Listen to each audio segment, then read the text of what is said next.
missa não é de uma comunidade que está celebrando, a missa é da igreja toda. E não só da igreja de hoje, mas da igreja de todos os tempos.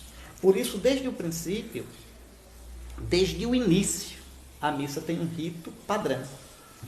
Veja, São Paulo, na primeira carta aos Coríntios, já diz de qual o rito. Eu recebi do Senhor, recebeu do Senhor através da igreja, o que eu vos transmiti.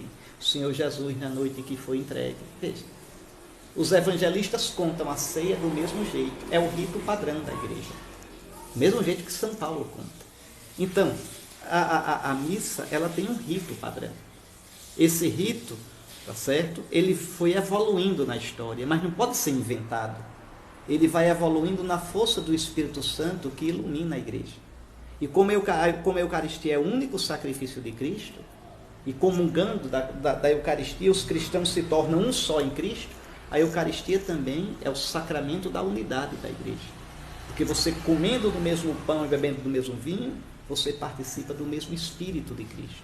O Espírito nos une num só corpo, corpo de Cristo, corpo da igreja. Por isso a Eucaristia ela não é de uma geração só, ela é de todos os tempos, ela não é de uma comunidade, ela é de toda a igreja. Por exemplo, não pode existir missa fechada, missa só dos jovens. Não, pode ter uma missa animada pelos jovens, mas ali entra qualquer cristão, em comunhão com a igreja. Não pode existir missa dos idosos, não, toda missa é da igreja. Toda missa é culto público, quer dizer, culto do povo de Deus. Do povo de Deus. Proibido absolutamente excluir quem quer que seja da missa. Se é cristão batizado em comunhão com a igreja, tem direito sagrado de participar da missa. Ah, mas essa missa é uma missa diferente que a gente queria fazer. Não existe missa diferente. Ah, essa missa é uma missa íntima, uma missa... Não existe isso, isso não existe. Quer fazer isso? Faça um momento lá de adoração depois, tá certo? Um momento lá de partilha, mas a liturgia não.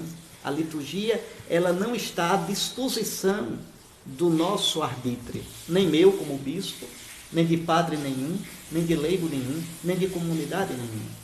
Então, desde o início, a igreja foi dando normas, foi dando uma ossatura, tá certo? A sua liturgia. Os ritos foram evoluindo. Todos os ritos litúrgicos têm uma história. Tem uma história. Por isso é importante ter uma noção de liturgia, tá certo? Olhar o que são os cânticos litúrgicos.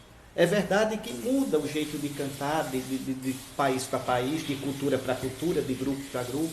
Muda um pouco.